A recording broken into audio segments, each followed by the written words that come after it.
Okay, good afternoon, grade 1. So ito naman yung tungkol sa CISO class na sinasabi ko kanina. So ayan, punta tayo sa Google Chrome.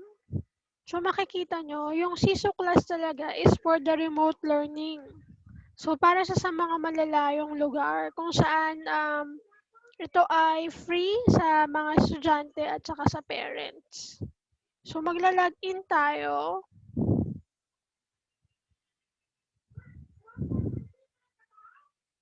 So may mga options na kailangan nyong piliin.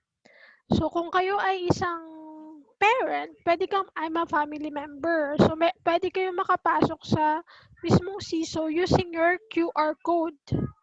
Ito naman, I'm a student para sa mga pupils naman. Itong I'm a teacher, syempre para sa mga teacher in charge naman. So i-click mo yung I'm a student, tapos gagamitin natin yung QR code. So i-mute ko muna ang aking camera.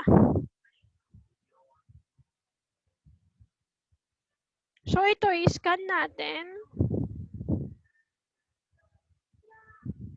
Tapos, ayan, mula sa cellphone, yung QR code, itatapat nyo lang siya.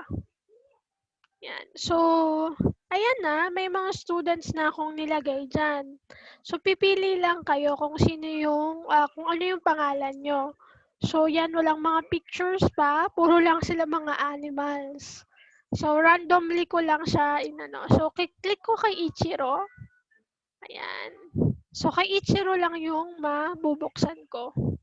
So, as you can see, wala pa siyang laman. Wala pa kasing ina-assign si teacher na activities. So, kapag may inassign na ako, saka lang siya makakasulat. So, paano po pag may inassign na?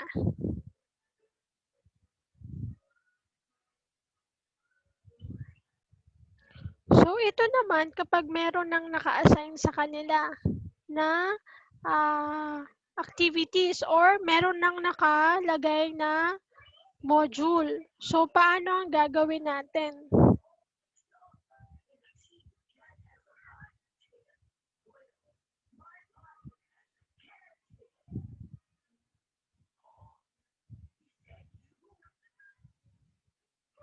Super dali lang niya.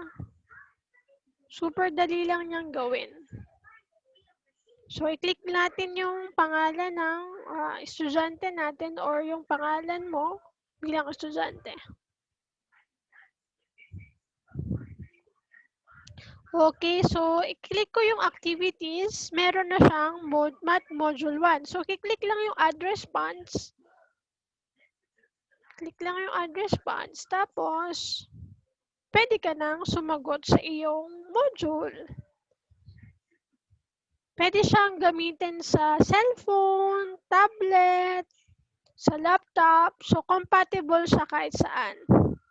So, meron tayong text kung saan pwede mong ilagay yung pangalan mo. Pwede ring iba-ibahin yung color niya. Depende sa gusto nyo. Lagyan nyo ng pangalan. So, may text siya. Tapos, pwede rin i-record yung boses nyo. Pwede rin kayong mag-picture sa sarili nyo. Pwede kayong kumuha ng shapes dito. Ayan, kung kakailanganin ng shapes. At saka ng iba pang kailangan. So, meron tayong pencil. Pag pencil, ayan, pwede mo siyang burahin. Pwede namang color. Ayan, iba-ibang color. Pipiliin nyo dito. Okay? Meron din siyang kung gaano kalaki. Ayan. So, may mga sizes siya. Ito naman, highlighter. Ito naman ay pang shadow or pang magic pencil. So, ito. Ayan. So, nandito yung page sa right side.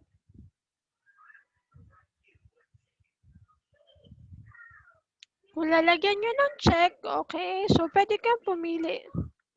Lagyan lang ng X kung X. Okay.